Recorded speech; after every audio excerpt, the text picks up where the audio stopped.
All right, man. Back at it again after a bye week last week. I thought took a good job last week of getting some guys trying to get them healed up, um, so a lot of those guys are back, which is good, and got a little bit of rest.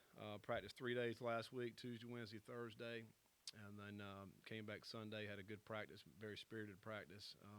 It's good to see the guys back. I mean, we went and did some recruiting last week on Monday and Friday as coaches, which was good. And then, I felt like we were going about a month. I mean, really, it was only a day or two, but it was good to get back to get with around our guys. And they were flying around Sunday. We did a little bit longer practice on Sunday than we normally do.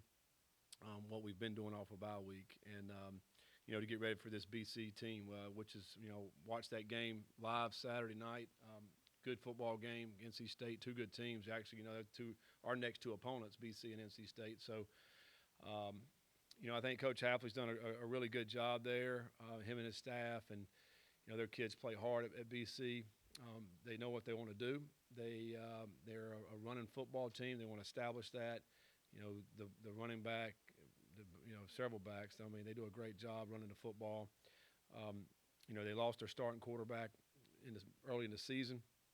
And now the next one up has been, and he's played a lot. The quarterback, matter of fact, played against us last year and had a good game against us. And he can do a little bit of both. He can run, he can throw. But they want to be balanced. I think they are trying to run the ball more now, and then take shots. Zay Flowers is a big play threat guy. Man, he's a good receiver outside number 4. They want to take shots with him for sure. He can run. I mean, you can double him. He can still run by you, so you better be on point when you're trying to cover him. And I think defensively, very solid defense. Keep everything in front of them. They're a one high team. They're playing a lot of man this year. Throw the Clemson game on, they manned them up about the whole game. Their D-line gets after it. They play hard. A couple transfers that came in that are making plays for them on defense. I think their defense is giving up, 329 a game. So very solid defense. They make you make plays.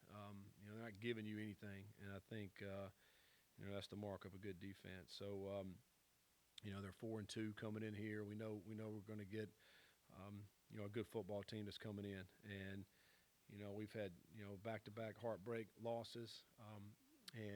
So we're looking to bounce back and get a win in a very competitive league. And so obviously a big game for us. And we're looking forward to it. We're looking forward to get back out here and playing after this bye week. Scott, Jody Demling with Cardinal Authority.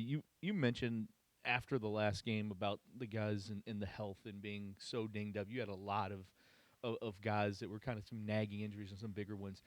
Did you do anything different the off week? Like, did give guys breaks? Guys did not play, and kind of give us maybe a status on, did you get a little healthier? Yeah, we did. We gave some of the guys. Marshawn Ford was one, for example. He didn't really do much at all last week, and we did a little bit more with some of the older guys and guys that have been getting a ton of reps. Let them get some breaks. They need it. Their bodies need it, and a lot of the young guys got a lot more opportunity as we went. One thing about guys that maybe are redshirting this year or guys that have played limited snaps, we got them a lot more work this week. And then also scrimmage young guys 15 minutes all 3 practices at the end, which is good. And, to get those guys some work. I mean, we know these last 6 games there's going to be some more guys that maybe haven't played as much in the beginning that are going to be playing more toward this. Even though we've played a lot of young players this year, we'll still play some of those guys. But, Ashton was another one who really didn't get much work last week. Let him take the whole week off, came back Sunday and worked some yesterday. And, I'm sure there's other guys, that took some time off. C.J. Avery didn't go as much. It's just some of the guys, the older Duncan, Q. Cole, those guys have been getting a ton of reps. I mean, those safeties have basically gotten every rep for his first 6 games. I mean, so just give some of these guys that's gotten a lot of plays and give them some time off. But hopefully they're rejuvenated and ready to come back and have a great second half to the season. Boston College and really your next couple games are totally different types of games than you've played this year. How do you change your approach going into like a set of games like this?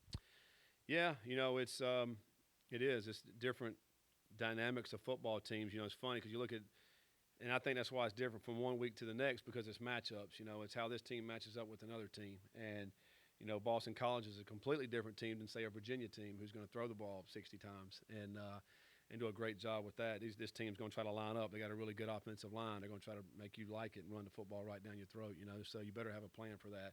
I think it just comes back down to, all right, what are the team we're getting ready to play? What are their strengths, and then how are we going to counteract those strengths? I mean, we got to be able to stop the run. We know that, and this week, and so you got to have a good plan for that.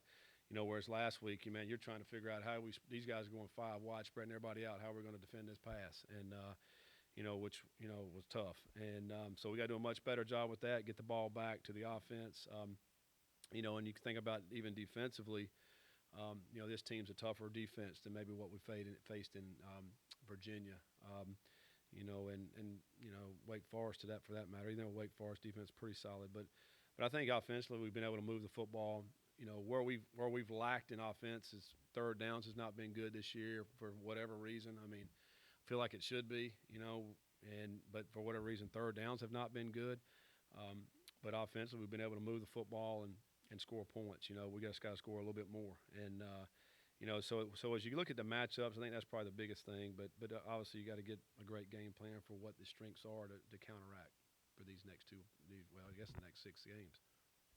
Scott, came from the Courier-Journal. You mentioned Grosso obviously played against you guys last year, played a little bit in 2019 as well towards the end of the game. Just what have you seen from him this year that may be different from maybe his growth over the last couple of years? I don't think it's anything different. I think he's a good football player. I mean, I think he's like last year. I think he was 14 for 18 throwing against us at BC, and I think he's a feisty player. He's a winner. He does everything pretty good, nothing bad. I think you think he doesn't run as well, but shoot, he gets out and he can go get some yards running the football, and then. Okay, well, maybe he's more of a runner than a passer. Well, then he sits there and he makes those throws too. I mean, so I think he's a good football player. I think what they want to do offensively, he fits perfectly for what they want to do. Run the football, take care of the ball, keep pressure on the defense, and then take those shots. And I think he does a good job with that. So I thought he was very good last year. We went into that game, and he proved to be.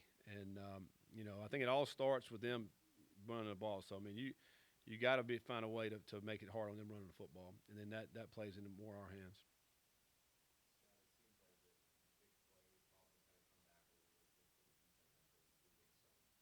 Mm-hmm.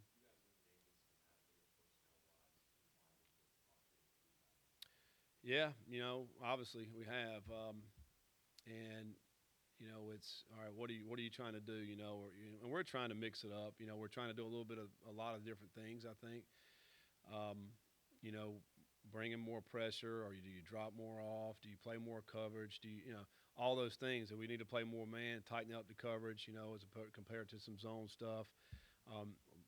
Looking at personnel, do you need to put more DBs on the field when those passing scenarios are happening, or more rush guys to where you can go get the quarterback, make the ball come out of his hands. All those things. You're looking back and you're looking at all those things and what can we do a little bit different.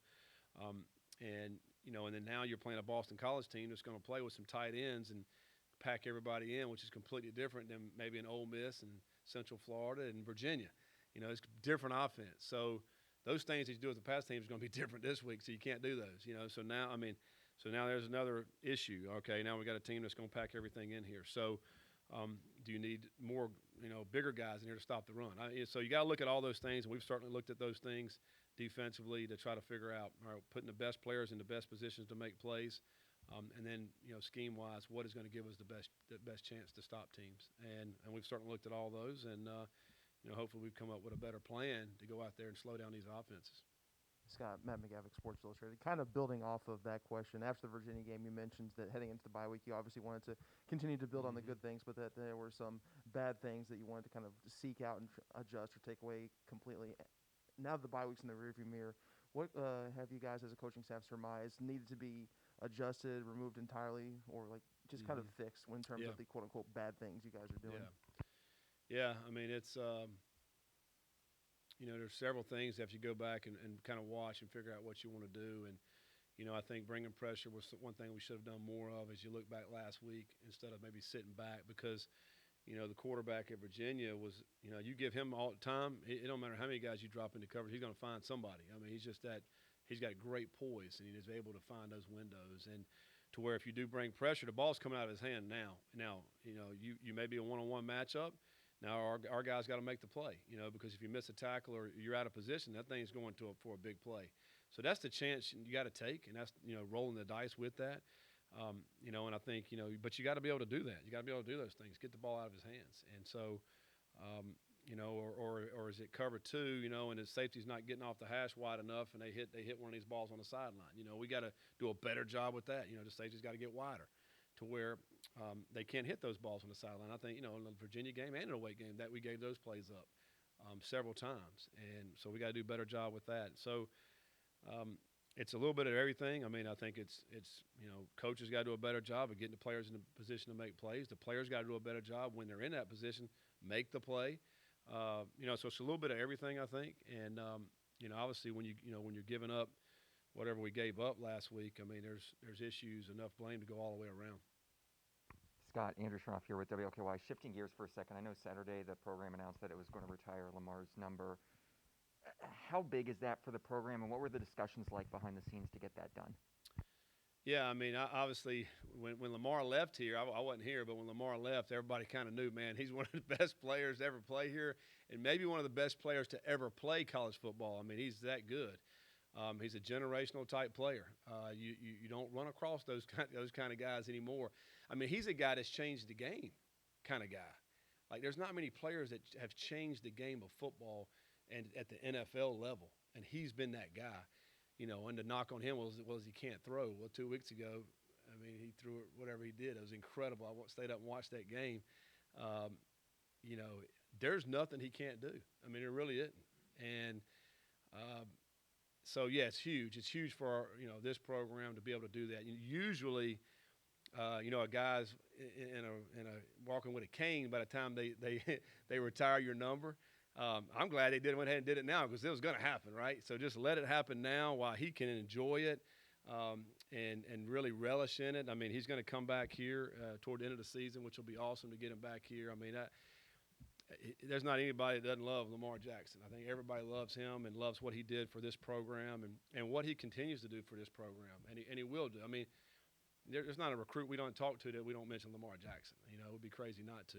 And because everybody thinks they're going to be the next Lamar at their position. It may not be quarterback, but it may be something else. So he's that kind of guy, because I've seen quotes from players that didn't even play quarterback, and they're like, that's my guy, Lamar Jackson, And so, man, what an honor to get your number retired like that. I mean, and to forever be known, as Lamar Jackson, number 8. So it's kind of cool, man. It's Tyler Harrell's already come to me and said, hey, do I need to switch my number real quick? I mean, but anyway, yeah, what a great honor, man. It's just so pumped for Lamar and his family, and forever, really forever. I mean, he's going to be known as one of the greatest if in college football. Scott, the last 2 games combined 4 points for a loss. You sit on that for a bye week. What does that do for the guys? Is it hard to sit there and think about that for a week and 2 weeks now before you play a game, or is it motivating for them, you think? Well, yeah, it's not just 4 points. I mean, it's 18 seconds and 22 seconds, and it's tough. It's really hard, but like I told the guys, we just met with our leadership group. I mean, it doesn't matter if you're sitting here 5-1 and undefeated in the league. It doesn't change anything for this week. The way we approach this week's got to be the same. I mean, it's all our focus on everything on Boston College, what we can do to continue to get better as a football team. And our guys are having fun. Like we were just talking, they're like, man, I'm having the most fun that I've ever had in my career. I mean, TP he's been here forever, and he's like, the last 3 weeks been the most fun I ever had. Preparing, practicing hard, getting after it, and going out and having fun in the games, And I told him that it just gives us a chance. Now we got to figure out how we can make one more play here and there to be able to win these games. But I do think our football team's got to continue to get better and better. And I thought we did that throughout the first 3 or 4 games. We got better as a football team. We got to continue to grow as a team and gain that confidence, when you get there toward the end of the game, you're going to make those plays in order to get those victories. And it's such a fine line from winning and losing, extremely fine line. So finding those plays throughout the season, throughout the course of a game, to make those plays and keep having fun. I mean, our guys want to keep having fun and keep preparing in a way that gives them a chance. Coach Kent Taylor from Wave TV. You mentioned Tyler Harrell. Coming into the season, there was a lot of hype about him. He had 2 catches in his career before that. Now that he's got the demonstrated performance in games, catching all these touchdowns, how do you see a change in him, maybe an added confidence from actually making plays in games? Yeah, I was just talking to him Sunday at practice. I mean, he's excited. He's fired up. He's gotten a lot more confident throughout the whole season. I think early on, the first couple of games, a little frustration because, we couldn't really get him the ball. Couldn't find ways. And not like we weren't calling his number. We were trying to get it to him and just didn't work out for one reason or another. I mean, the defense knows too. I mean, they're going to put guys on him. And, but to be able to get him the ball in space, I mean, we all know, we've seen it. I mean, he can fly. So how can we do that? What ways can we do to get him matched up and get him the ball? But he's excited about the opportunity. I mean, a chance to go out there and try to make plays.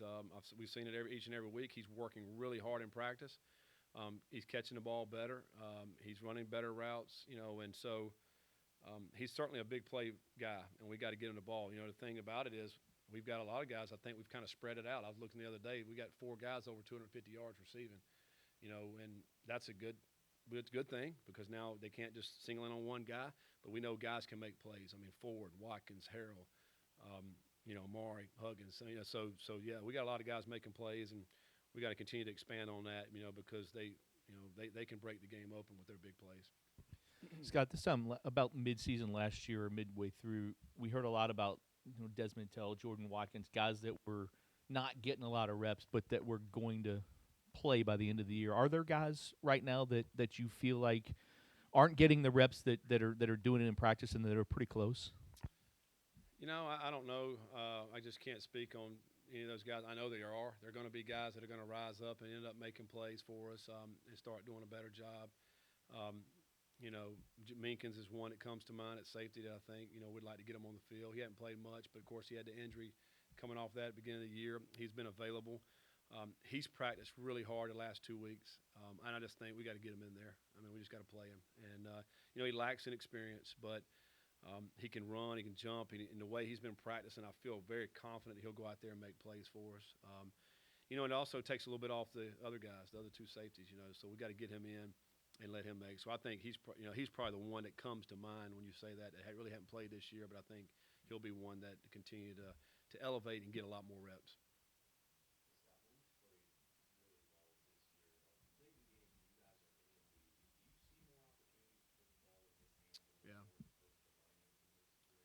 Yeah, I mean, I think we're always looking for ways for Malik to make plays. I think one of the things we did last week, we took the shot to Tyler Harrell again. I think we were up 10. We took the shot on that. And it's risk reward. Obviously, you hit that, you're down the field. If you don't, now it's 2nd and 10. So and then we ran a sprint out the second to last drive as well to try to get the ball on the perimeter, get him, run pass option for him. I think Virginia did a better job, than some of the teams as far as trying to contain him. He's rushed for over 100 yards the last 2 times against them. And I think that's why maybe we had success with the running back more. We did a good job rushing, I think, with the running back. So I think when teams are really trying to contain him, other guys have to make plays, and that's what Hassan Hall were able to do that last week to make some of those big runs. That was a bit, you can say Malik, but, I mean, that was a big play when Hassan broke off the 50-yard run. I mean, and there's one guy that made the tackle. If he scores right there, we win the game. So I don't necessarily, hey, it's got to be Malik, but I think there's other guys that can make plays. But, yes, I mean, we don't need to pull back. We need to keep being aggressive and keep trying to make plays. But just because we turn and hand the ball off doesn't mean we're not trying to do that. I think Hassan proved that with some really big runs in that game, and we felt we can continue to do that. Scott, you mentioned guys spreading it out and receiving, but it's at running back also. You mentioned Hassan. You've got Cooley, who's played well, Berkeley a couple times, and then Mitchell. How do you go about now when you've got guys that get into the flow and who gets those reps during a game? And then as a follow-up to that, any update on Jawar Jordan? Is he back and healthy? Yeah, he's back. He's back, and he's been practicing. We got cleared last week, so he's another guy, but there's you only put 11 out there on the field, and we thought coming into this season, everybody talked about, hey, you lost this guy, Hawkins and Dez and Tutu and all these guys. Well, who's going to replace all those guys? Well, we felt it was going to be by committee, and it's kind of been that way. It's been at running back. We've played 4 or 5 different running backs. We've played, always talked about these receivers catching the balls out here. We knew Ford was going to be an impact player for us. So I think, the way we decide, we really – we practice with plan to say, hey, look, we got to get the ball in the hands of these guys right here, and then everybody else can get theirs off of that. If they cover them, we can throw it here. But we feel really good about our guys. I mean, I think those guys are making plays. I feel we're really good about our top receivers, our running backs. Mitchell, Hassan, showed up last week, which was awesome. Cooley's a guy we feel like can break it. We feel like Cooley's at any point now could be, have a game like Hassan did. I mean, he's that kind of player. Catches the ball out of the backfield as well. He's still growing. He's still learning experience and all that stuff. I feel like Huggins is the same way. Huggins is a young player that's still learning and growing. I think has a huge upside to continue to get better and better. Even though Tyler Harrell's been here for a while now, but I still feel he's still young in our stuff. I feel like he's getting better and better. Watkins is young. What is he, a freshman still? I mean, after COVID freshman. I mean, there's a lot of young guys that I still feel like there are a lot of their balls ahead of them that are going to continue to make more plays, and hopefully, they'll continue to grow as we head throughout the last 6 games. Scott, kind of off that, what do you think it was for Hassan that just clicked Saturday? Was it maybe he was more healthy than he was in the past, or what was it for him? Well, I do think that. I mean, I think the last couple of games he has not been healthy. He started feeling better last week prior to that game, and we put him in. We kind of rotating those backs, and we put him in, and we hit a tempo play on the first one where he shot out of a cannon on that one when we scored that touchdown. And I think that just gave him some confidence. And then, throughout the game, he was making plays. He was running hard. I'm watching film this week against BC. He had a couple nice runs against BC last year when we played those guys. And he certainly got it in when he's healthy. He's good to go. I feel like he's in a good spot right now. He practiced well Sunday, so he's that big play guy, but he's got to be feeling good, healthy, and he is right now. So we'll see how that goes. But like I said, we got confidence in Mitchell, Cooley, Hassan. I mean, a lot of these guys have been making plays, but we're looking forward to seeing these guys see if they can pop some against a very stingy BC defense. All right, thanks, guys.